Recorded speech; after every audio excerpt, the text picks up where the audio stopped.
Engkau yang layak terima segala pujian, hormat, dan kemuliaan kami Tuhan. Terima kasih karena Engkau hadir di tengah kami. Kehadiran-Mu itu yang membuat segalanya berbeda.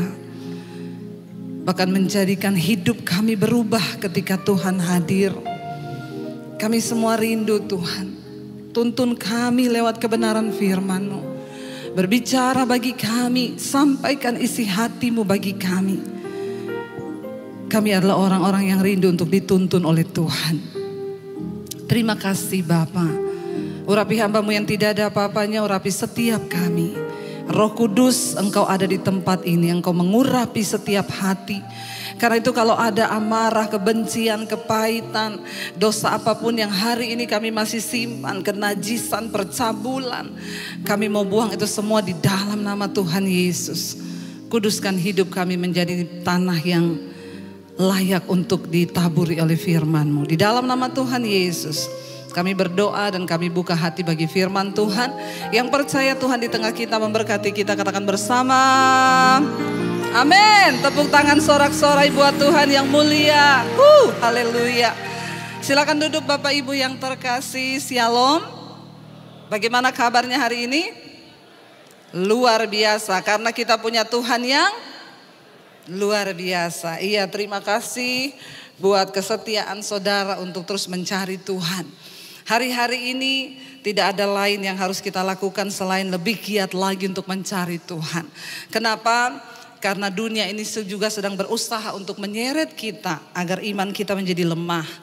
Tapi orang-orang yang mencari dan menantikan Tuhan, mereka mendapat kekuatan yang baru. Katakan, tantangan akan semakin berat, keadaan akan semakin berat. Tetapi ketika kita punya Tuhan yang hebat, maka Dia yang memberikan kita kekuatan. Iya, saudara, hari ini kita akan sama-sama belajar dari firman Tuhan, kitab Ibrani pasal yang ke-12. Ibrani 12 mulai ayat yang ke-18. Kalau kita lihat di sana judulnya adalah tanggung jawab yang berat, ya. Tanggung jawab yang berat, ya. Judul perikopnya di sana adalah tanggung jawab yang berat. Kita baca dulu ayat 18 secara bergantian. Saya baca ayat 18, saudara selanjutnya ya cuma sampai di ayat yang terakhir yaitu ayat 29. Firman Tuhan berkata, tanggung jawab yang berat. Sebab kamu tidak datang kepada gunung yang dapat disentuh dan api yang menyala-nyala, kepada kekelaman, kegelapan dan angin badai. Ayat 19. Kepada bunyi sangkakala dan bunyi suara yang membuat mereka yang mendengarnya memohon supaya jangan lagi berbicara kepada mereka. Sebab mereka tidak tahan mendengar perintah ini. Bahkan jika binatang pun yang menyentuh gunung, ia harus dilempari dengan batu. Ayat 21. Dan sangat mengerikan pemandangan itu. Sehingga Musa berkata, aku sangat ketakutan dan sangat gemetar. 22. Tetapi kamu sudah datang ke Bukit Sion, ke kota Allah yang hidup, Yerusalem surgawi, dan kepada beribu-ribu malaikat, suatu kumpulan yang meriah. 23. Kepada jemaat anak-anak sulung yang namanya terdaftar di sorga, dan kepada Allah yang menghakimi semua orang, dan kepada roh-roh orang-orang benar yang telah menjadi sempurna, dan kepada Yesus pengantara perjanjian baru, dan kepada darah pemercikan yang berbicara lebih kuat daripada darah Habel. 25. Jagalah supaya kamu jangan menolak Dia yang berfirman. Sebab jikalau mereka yang menolak Dia yang berfirman, menyampaikan firman Allah di bumi tidak luput, apalagi kita jika kita berpaling dari Dia yang berbicara dari sorga. Ayat 26. Waktu itu suaranya menggoncangkan bumi, tetapi sekarang Ia memberikan janji, satu kali lagi aku akan menggoncangkan bukan hanya bumi saja, melainkan langit juga. Ayat 27, ungkapan satu kali lagi menuju pada perubahan, pada apa yang dapat digoncangkan. Karena ia dijadikan supaya tinggal tetap apa yang tidak tergoncangkan. Baca sama-sama ayat 28 dan 29.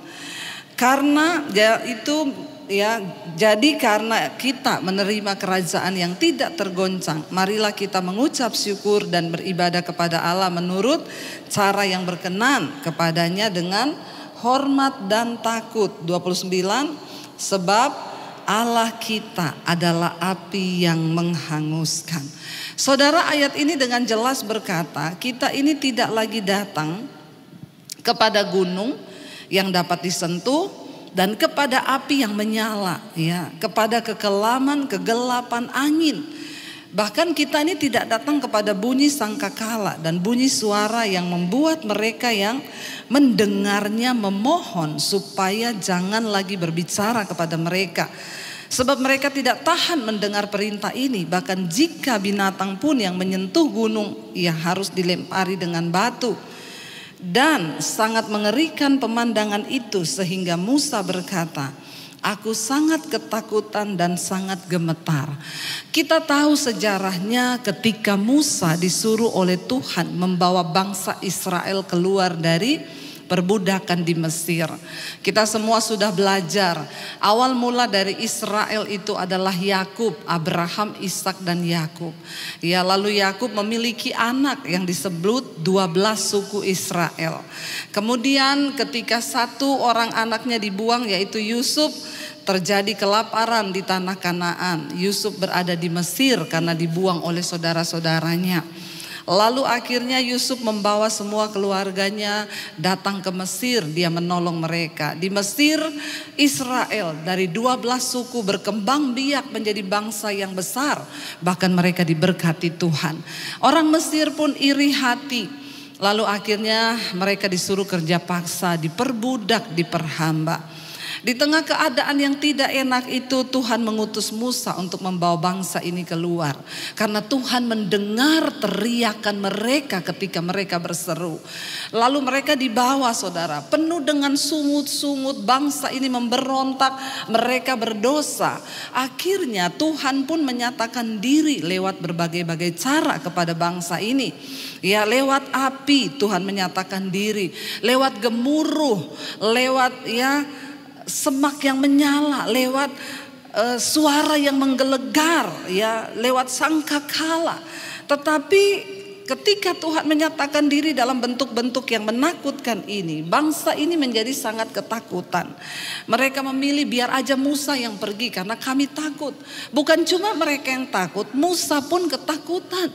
Sehingga ketika itu ayat ini bahkan berkata, bahkan sangat mengerikan pemandangan itu sehingga Musa berkata, aku sangat ketakutan dan sangat gemetar. Gambaran tentang Allah di perjanjian lama adalah sosok yang begitu menakutkan.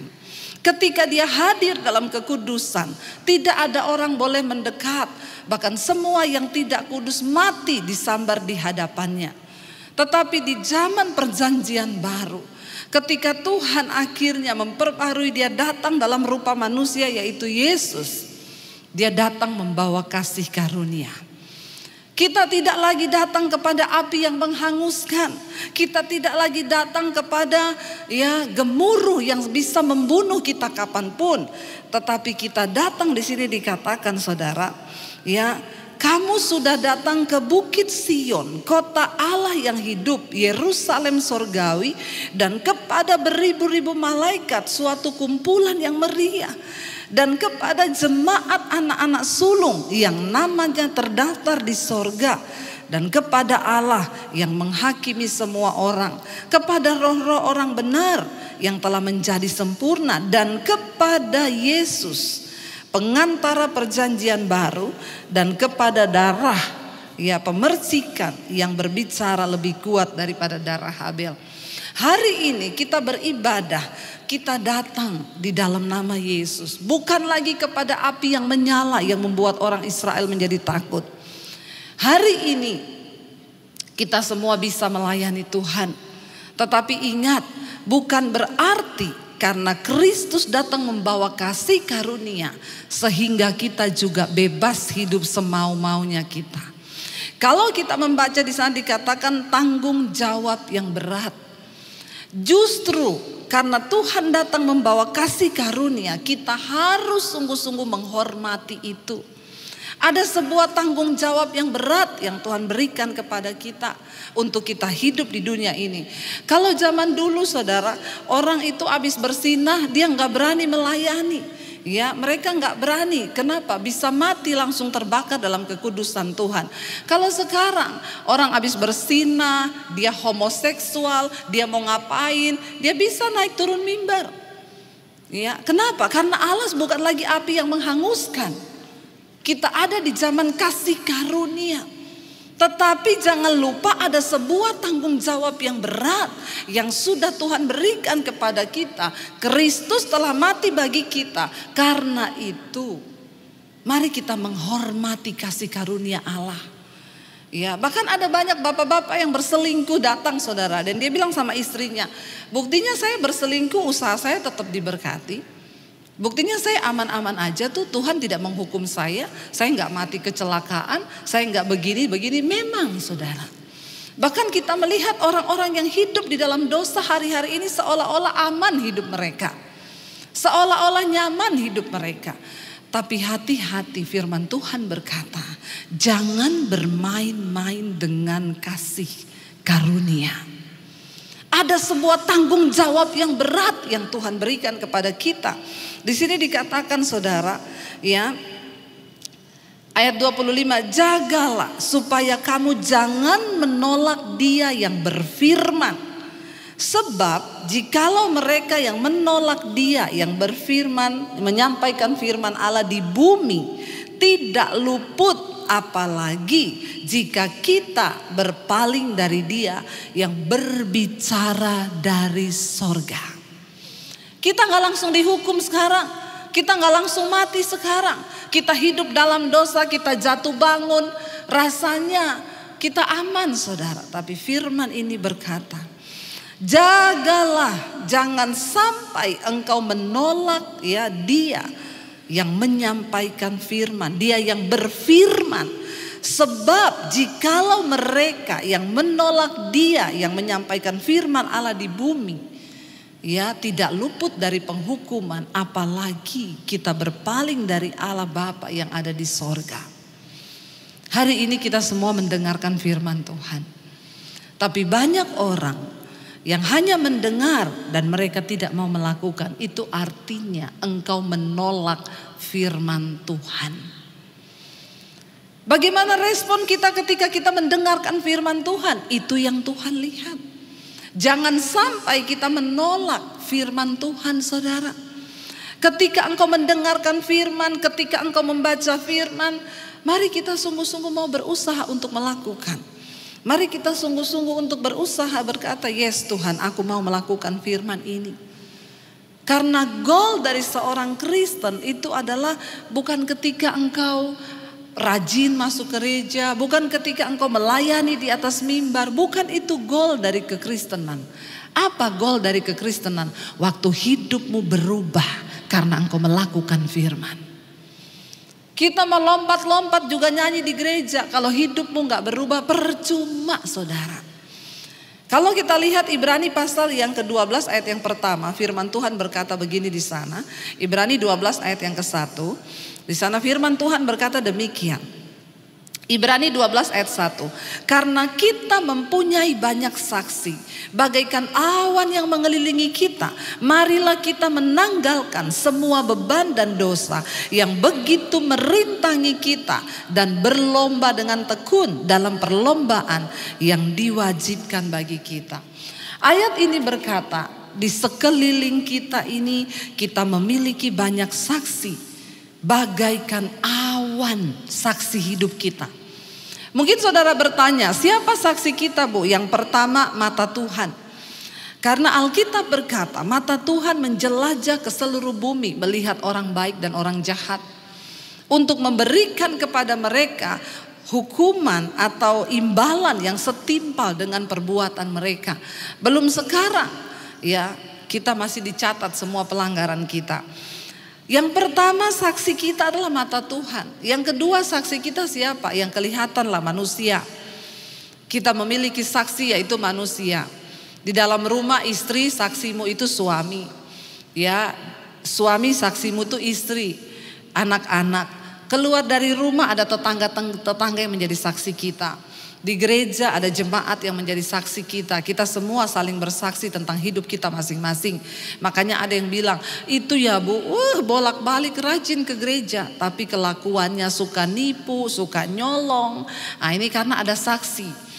Yang berikutnya, saksi yang tidak terlihat itu ada malaikat yang seperti awan mengelilingi kita. Yang berikutnya yang tidak kalah saksi hidup kita itu siapa?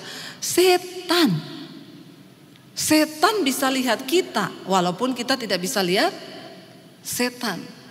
Saya kemarin di Jakarta, saudara, ada satu orang, dia itu telepon saya, Bu, saya nggak tahu. Jadi dia itu tadinya kena COVID, lalu koma. Waktu dia koma, dia bilang dia seperti orang tenggelam gitu ya, tidak bisa bernapas.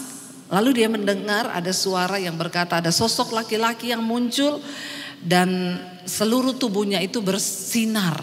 Dan saya bilang dia itu Tuhan. Lalu dia bilang sosok itu datang, Tuhan berkata, belum saatnya kamu ada di sini. Kamu harus pergi dari sini dan kamu harus hidup. Lalu seperti dia di dalam air yang tenggelam itu, Tuhan mendorong dia dari dalam air itu, lalu dia seperti keluar dari dalam air itu dan akhirnya dia bisa bernapas. Karena waktu itu dia di ruang ICU, sudah dipasangin ventilator, dia koma. Akhirnya dia bisa bernapas, hari itu dia sadar.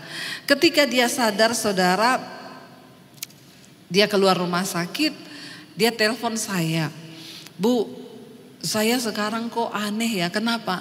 Saya sekarang bisa lihat setan. Jadi saya tidak nyaman sekali, Ibu. Saya pergi ke rumah sakit.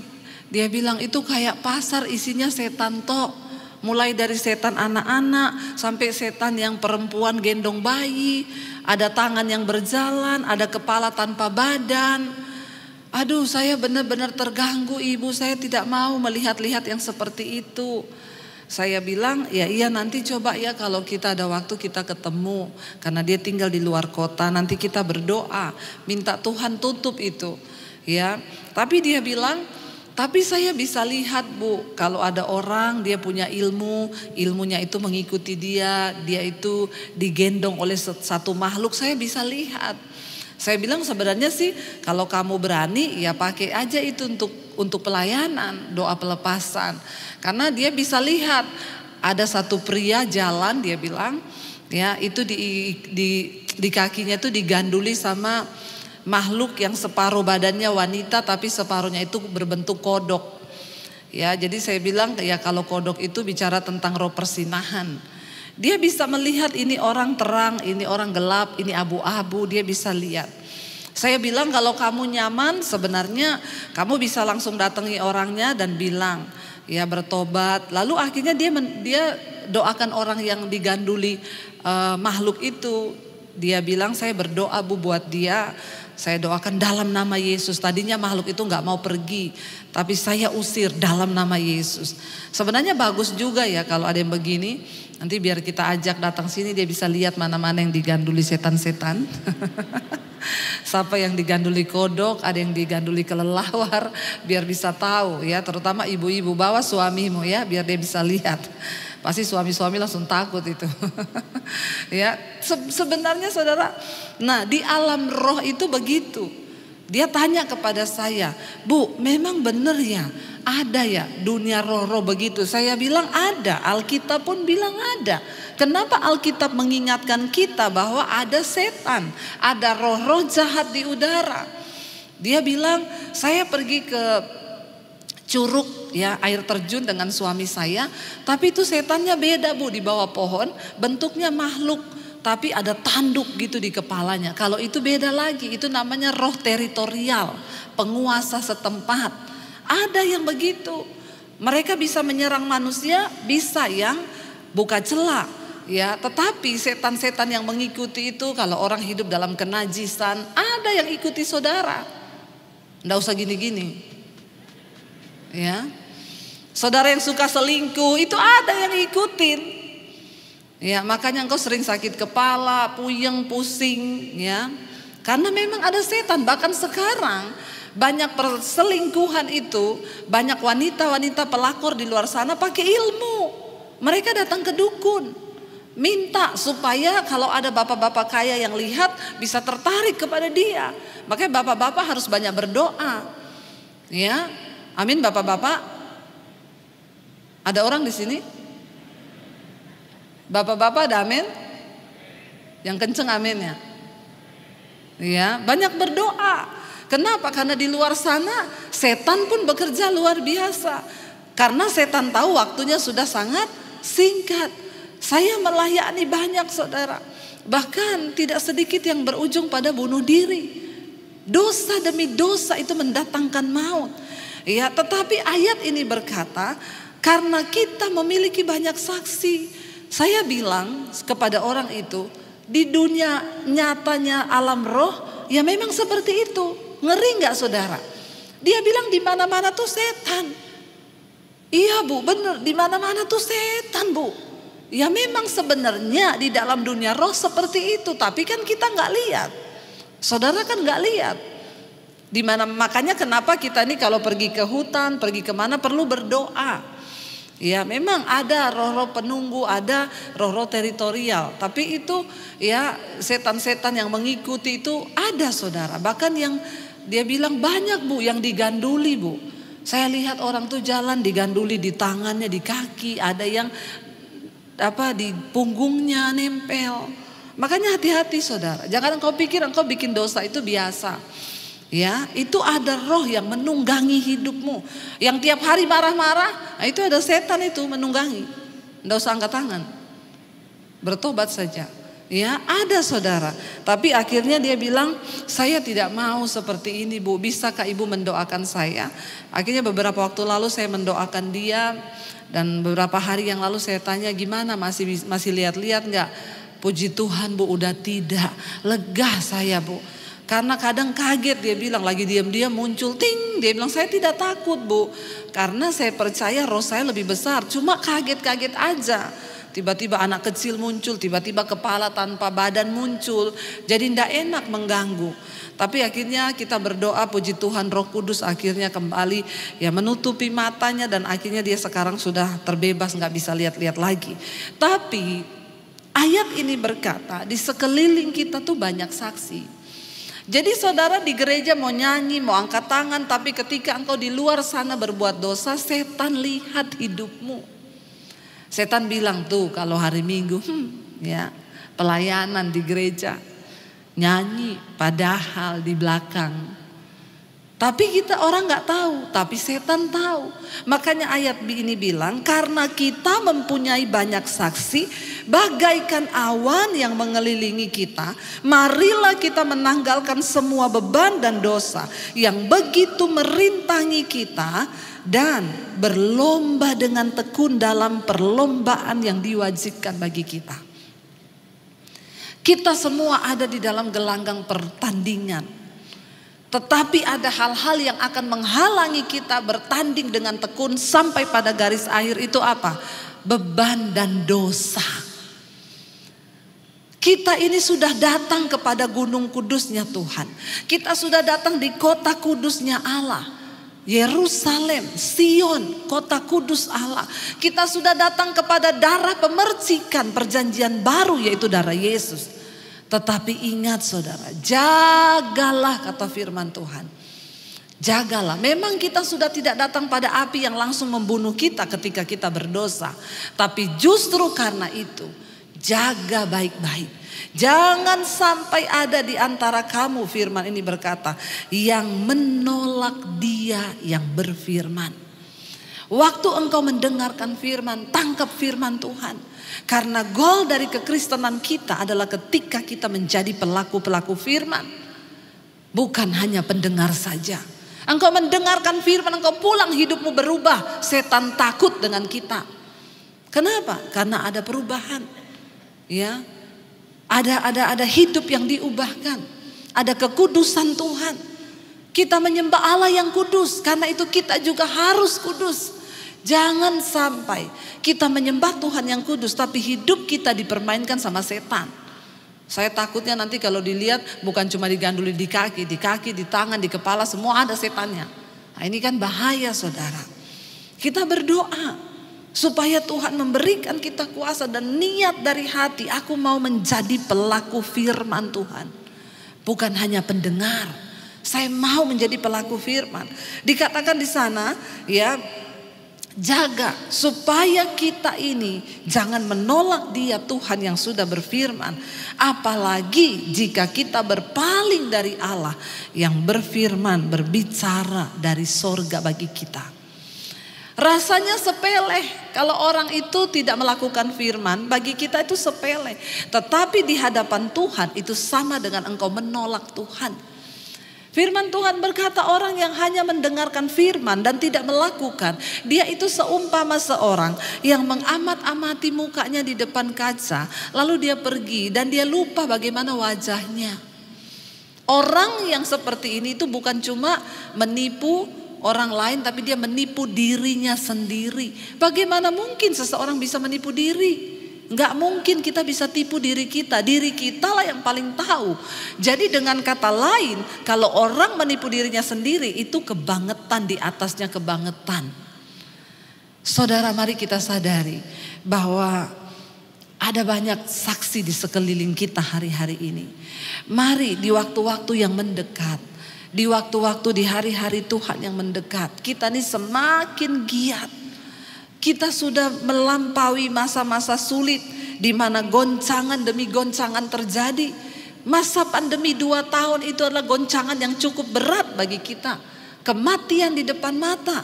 Jangan sampai itu semua sudah berlalu dan hidup kita belum berubah-berubah juga. Ayat ini berkata, waktu itu ayat 26, suaranya menggoncangkan bumi. Tetapi sekarang ia memberikan janji, 1 kali lagi aku akan menggoncangkan bukan hanya bumi saja, tetapi langit juga. Ungkapan 1 kali lagi itu menunjuk kepada perubahan pada apa yang dapat digoncangkan. Karena ia dijadikan supaya tinggal tetap apa yang tidak tergoncangkan. Kita ini sedang dipersiapkan menjadi umat yang tidak tergoncangkan. Dan setiap goncangan Tuhan akan izinkan terjadi. Untuk apa? Membuktikan kemurnian iman kita. Kita bersyukur saudara, kita melewati masa pandemi, kita masih hidup, kita masih sehat, tidak kurang suatu apapun. Tetapi jangan engkau sia-siakan anugerah itu. Bahkan banyak di antara kita juga yang diizinkan kena COVID. Ya, kami sekeluarga bintang 3 COVID. Semua varian rasa saudara. Saya sampai bertanya sama Tuhan waktu itu. Tuhan, kenapa kena lagi? Iya, karena ini varian baru. Biar kamu bisa bersaksi. Karena waktu itu orang semua kan ketakutan. Dari awal pandemi itu terjadi, ketika semua ketakutan, saya cuma berdoa.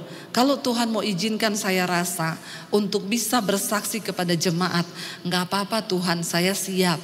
Habis itu kami kena saudara bulan November. Bulan tahun berikutnya yang Delta kami kena lagi, dan waktu itu suami saya benar-benar hampir lewat.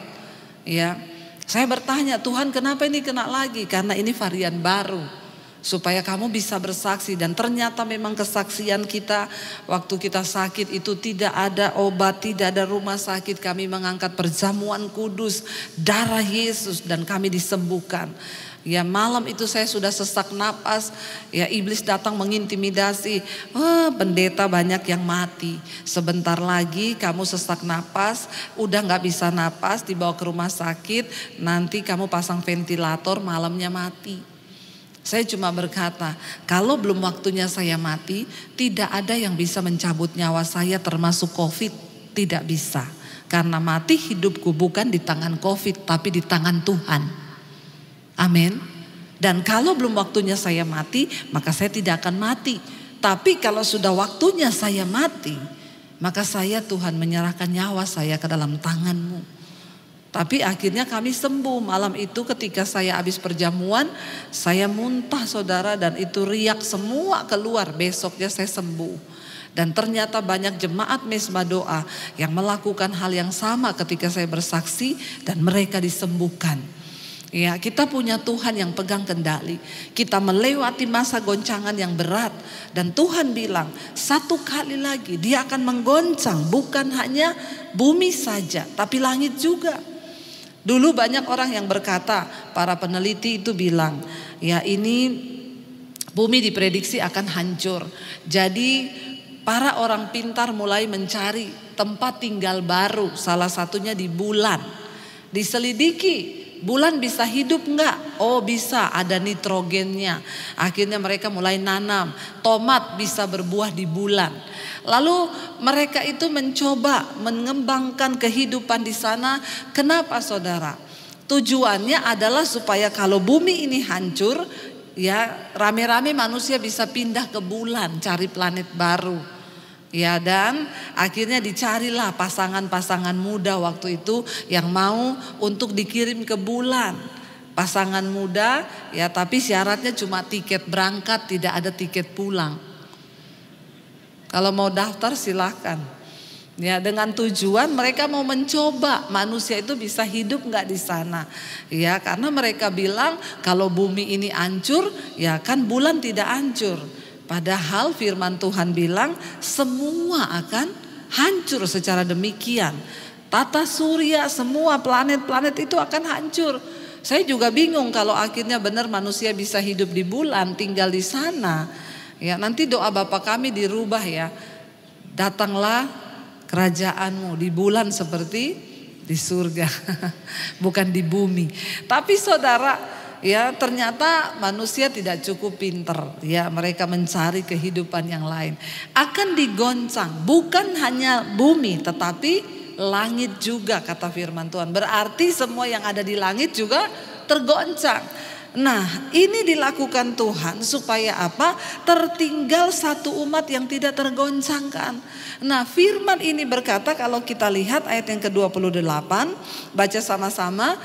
Ibrani 12 ayat yang ke-28, firman Tuhan berkata di sana, jadi karena kita menerima kerajaan yang tidak tergoncangkan, marilah apa? Kita mengucap syukur dan beribadah kepada Allah menurut apa? Cara yang berkenan kepadanya dengan hormat dan takut, sebab Allah kita adalah api yang menghanguskan.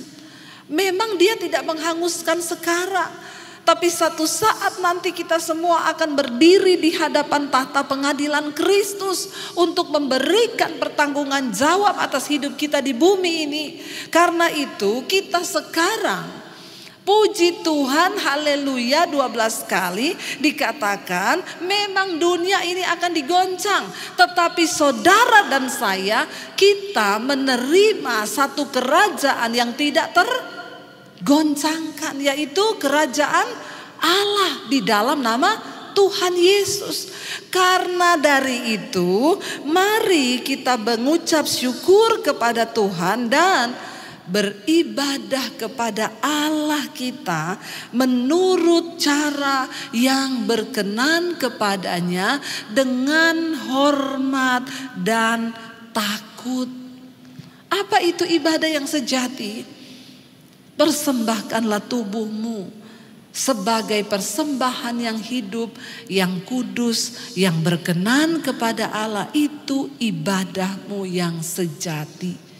Mari hari-hari ini, mau saudara di rumah, saudara di tempat pekerjaan, bilang, Tuhan, aku mau beribadah kepadamu dengan cara yang berkenan. Aku mau menghormati dan takut akan Engkau. Caranya bagaimana? Mempersembahkan tubuhku yang hidup, yang kudus, berkenan kepada Allah. Itu ibadah yang sejati. Mari kita sama-sama berdoa supaya Tuhan memberikan kita kekuatan terus berubah, saudara. Jangan sampai terlambat. Jangan sampai engkau keluar dari kerajaan yang tidak tergoncang. Hanya orang-orang yang mempersembahkan hidup dan tubuhnya kepada Tuhan dengan cara yang benar. Merekalah yang menerima kerajaan yang tidak tergoncangkan itu. Keadaan ke depan semakin tidak menentu. Tapi firman berjanji, kita orang-orang yang dikuduskan Tuhan, orang-orang yang rohnya disempurnakan, tadi dikatakan di atas. Kita orang-orang yang telah dikumpulkan oleh Tuhan. Kita berada di dalam satu kerajaan yang tidak tergoncang. Karena itu sekalipun dunia ini berlalu, kita tidak perlu takut. Ada jaminan hidup di dalam kekekalan bersama dengan Tuhan Bapa kita yang memberikan kita janji ya dan amin, dan Dia tidak pernah berubah. Saya undang para imam musik maju ke depan. Biar kita sadar hari ini bahwa Allah kita itu api yang menghanguskan. Mari kita menghormati Dia. Kita mau katakan pada Tuhan, Bapa, ku persembahkan tubuhku sebagai persembahan yang hidup. Mari kita bangkit berdiri bersama di hadapan Tuhan. Kami bawa hidup kami Tuhan.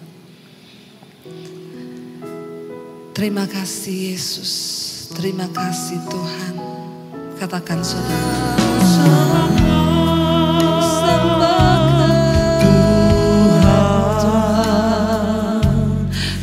Sembahkan Tuhan, ku serahkan hidup kepadamu untuk kemuliaan nama-Mu.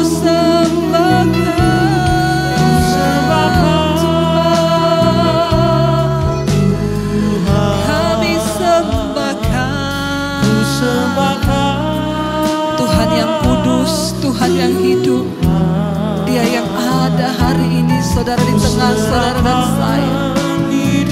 Amin. Amin Tuhan.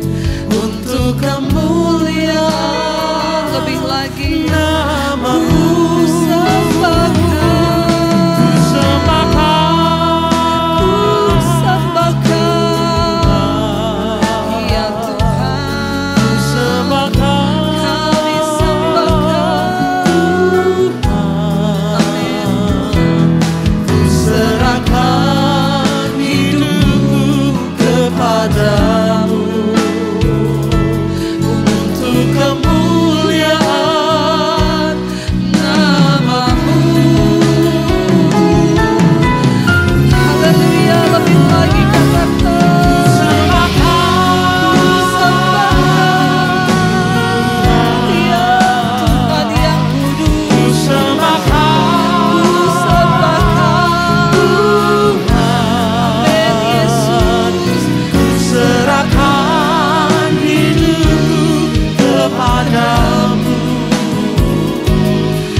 bersyukur saudara, karena Dia bukan lagi api yang datang yang menakutkan kita.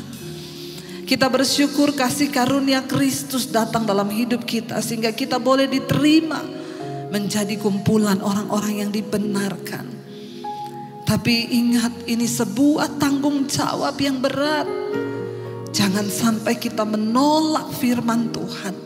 Katakan hari ini, Tuhan, kami mau menjadi pelaku-pelaku firman-Mu.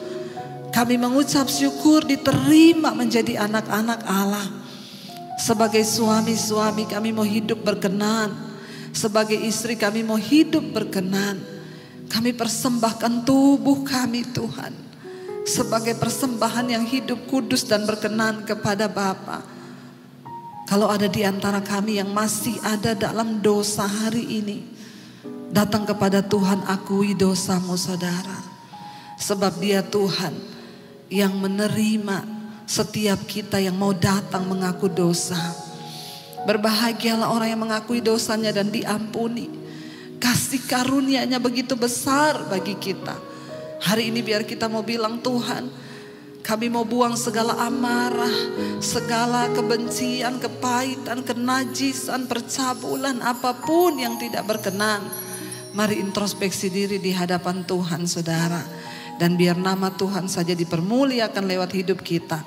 Dan hidup kita boleh menjadi kesaksian bagi nama Tuhan. Segala pujian, hormat, kemuliaan hanya bagi Engkau Bapa. Di dalam nama Yesus.